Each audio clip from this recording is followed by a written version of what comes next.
thiam lu ka thengil thelu ka hlim na per kanun inni min ti phin ka ka phal thelu ka ring am lu imit tuine min tiam te ka an rul tur hi len rual te pon phal ton big em ni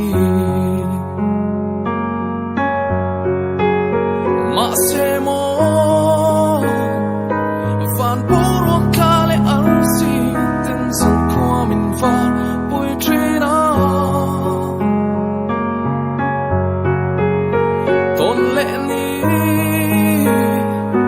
her chuak lo ma se lung chan to kwarel pom mai turi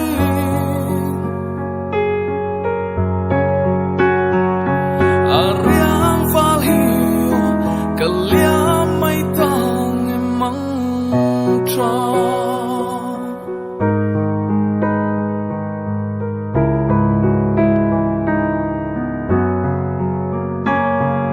kalim thelu katon kir changin itil ti tur kan nung dan tur sui trin ka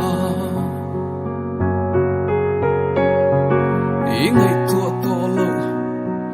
ka ring am lo hun ka le ching kan tor to ka an rol tur hi eng kim ti theyan a pal don big em ni ma se mo van puro kale arsi ten san kwa min va pui trina ton le ni her chuak lo ma se lung chan to kwarel pom mai turi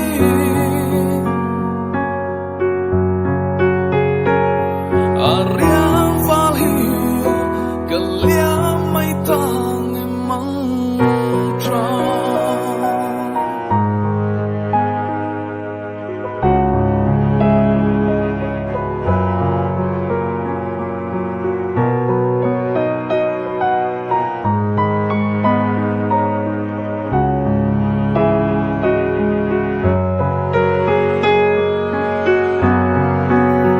ma se mo van puro kale arsi ten san kwa min var pui trina ton le ni her chuak lo ma se lung